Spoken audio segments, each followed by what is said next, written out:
Joining me now, the filmmaker behind Stranger Fruit, Jason Pollock.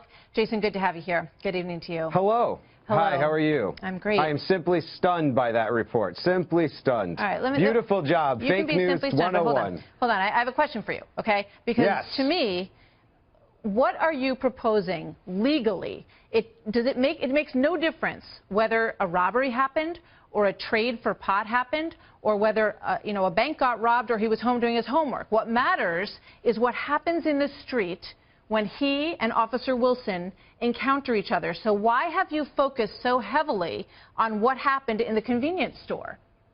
That's a very interesting way to phrase this, because I completely agree with you. And the reason we put out this convenience store tape now is so that people could get over it, because he didn't rob the store. And anyone that sees the exchange that takes place with a conscience, a heart, two minds, and is not a bigot pretty much understands what happened. Unfortunately, there's some people in America with so much bias inside of them that they just want to think that Michael Brown is a bad guy. But yes, let's talk about the physical evidence on Canfield. They think perhaps that Michael Brown is a bad guy because 40 FBI agents went to Ferguson to investigate this case at the behest of Eric Holder, who showed up almost immediately after it happened. I think it's fair to assume that they really believed that they were going to be able to indict Officer Wilson, that he had acted wrongly. No, I don't think that that's, that's absolutely not true. Not true.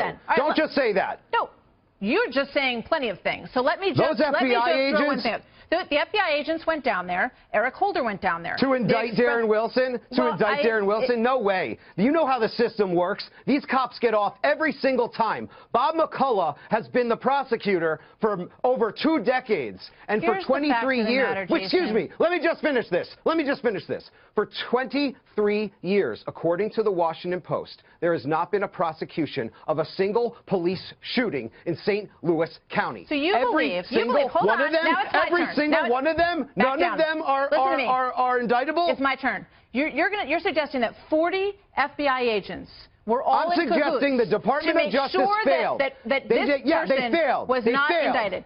Listen to me. They failed. So it's not possible in your brain that what happened there was what was found by both a grand jury and 40 FBI agents. You're discounting. You're saying all of that doesn't matter. Their investigation is absolutely not true. When the facts of this case come out, excuse me, miss, can I speak now?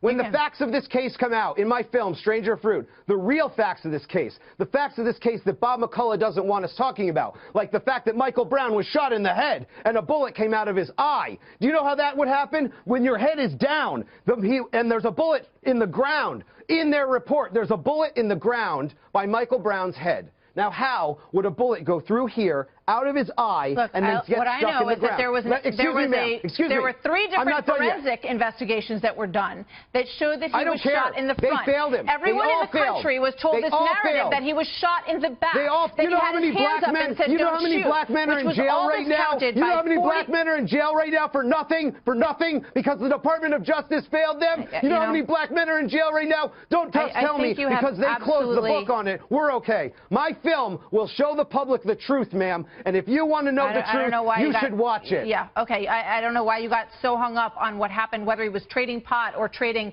or stealing something is completely irrelevant to the outcome of this case.